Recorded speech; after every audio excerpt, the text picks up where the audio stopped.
Hey sports fans, Coach Nick here, and welcome to B-Ball Breakdown. It feels great to be back. I've been pretty busy with my high school team getting it on its feet, plus our new channel, NBA Trade Tracker. Check it out if you haven't seen it yet because it's been very popular and people are going nuts over it. Well, today I want to bring you a retro breakdown of that very famous game, Game 6 of the 1980 NBA Finals. And what happened in Game 5 was that Kareem Abdul-Jabbar rolled his ankle and was unable to make the trip to Philly. And I'll let Brent Musburger tell us what that means. What does it mean as far as the Lakers are concerned tonight? A young man by the name of Magic Johnson is going to start at center. So sit back and enjoy one of the most dominating performances by a player in NBA Finals history. So there's a very young Magic with that great smile he had as he goes to do a jump ball. Needless to say, they're going to go right into Daryl Dawkins in the low post without Kareem in the game, but there's Magic reaching in and getting a jump ball. With 37 points, the other hero was Jamal Wilkes. And watch how Caldwell Jones is going to guard him on a double screen. You can't get yourself stuck under that screen like that against Jamal Wilkes with that silky smooth jumper. Dr. J had a pretty good game, but here's why his jumper was never great. He pulls the ball way too far over his head, so it becomes a heave, and on his follow-through, his arm never extends all the way, and it's never been a smooth release. The Lakers run what I call a box, 4 high, and they get a lot of great action out of this. Usually they'll have a guard run around on the high post, and they'll get a weak side down screen for Jamal Wilkes.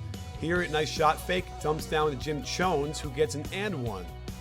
The Sixers like to run a triple screen for Dr. J, and you'll see it on the right side of the floor, and he comes around. He can go to work on the low post, and when he kicks it to Maurice Cheeks, you'll see why Maurice never had the best jump shot. However, after you see Dawkins display his incredible athletic ability on this block, you'll see why Maurice Cheeks never really needed a great jump shot. Look how fast he is down the court. That's real time, folks.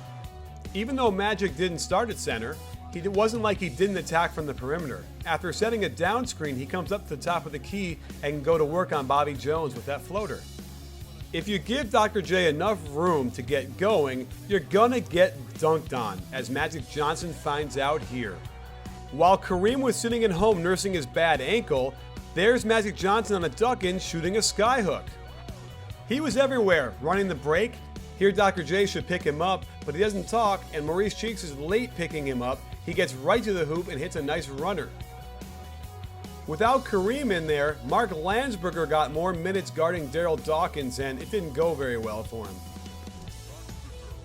The Lakers try and set 2 down screens on either side, but with Brad Holland on one side and Landsberger on the other, it gets very stagnant and it leaves Norm Nixon to have to penetrate on his own and turn the ball over. And really, Landsberger had no hope of stopping Daryl Dawkins in the low post. Magic Johnson, so hot right now. He's so hot, actually, that he almost hits this hook from beyond half court at the buzzer.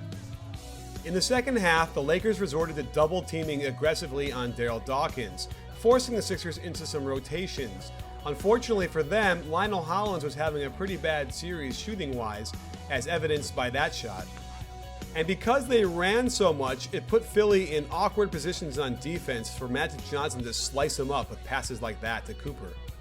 And Magic was everywhere, on defense getting steals. Here he runs the fast break perfectly. It is impossible to run anything better than what he just did there.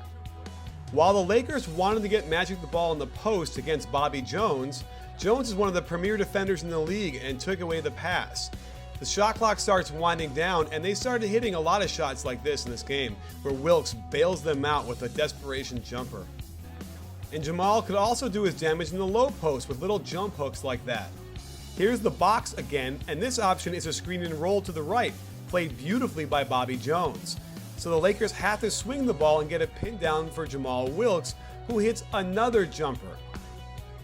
Watch Michael Cooper give Dr. J way too much space as he comes around.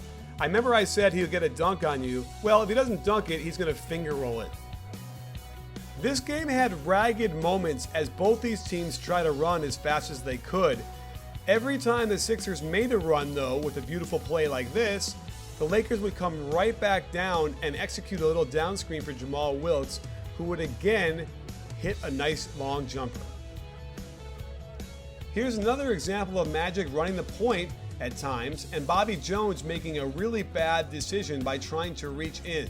He ain't going to take the ball from Magic. He's too good of a dribbler. He has to play the position of defense instead of reaching. After a rare Jamal Wilkes miss in the post, you're going to see just how devastating that attack was by the Sixers in the open court, where Dr. J will do his patented off one foot, I'm going to elevate and just get the ball to go in. Here's the Lakers box one more time, and then you'll see Magic get the ball on top, and he completely misses a beautiful back door by Jamal Wilkes. The shot clock starts running down, and they get a very bad shot, and this is what keeps Philly in the game. And they had a mismatch with Brad Holland trying to guard Bobby Jones, which forces Jim Jones to come over to help, leaving Caldwell Jones wide open for the dunk. That mismatch, however, existed on the other end, as you'll see Dr. J completely fall asleep on Brad Holland, who's a good shooter. By the time he gets out there, it's too late. For all you young point guards out there, the more you can watch Maurice Cheeks run the break, the better you're going to be. This is a picture-perfect pull-up jump shot. And in the end, the Sixers kept giving up offensive rebounds to the Lakers, and that gave them more possessions, let them take more time off the clock, and made the Sixers even more desperate when they were on offense. With great spacing, the Lakers were able to add an exclamation point with his dunk by Magic. As Westhead celebrates with Pat Riley, who knew in 18 months Riley would take his job because Magic Johnson would not share point guard duties with Norm Nixon. On the Philly bench, Billy Cunningham did get a win in '82. And you know who the guy is sitting to his right? Anybody? It's a young version of a guy who won multiple championships in the NBA. And here is Magic Johnson, the young rookie with an incredible Game 6, filling in for the injured Kareem Abdul-Jabbar at center. Look at those numbers, look at that smile, look how happy he is.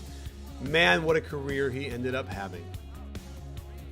And here's a younger Jerry Buss, the owner of the Lakers. And that comb-over of his makes Donald Trump look like Charlie Brown. And before I leave you, I'll let Pat Riley take us out with his sentiments on how they're going to celebrate this championship. Pat Riley, on behalf of broadcasters, that's how you started the season, your reaction. This is it, Brett. This is it. And Kareem, Cheryl, Chris will be out. The party's starting here, but it's going to end in L.A.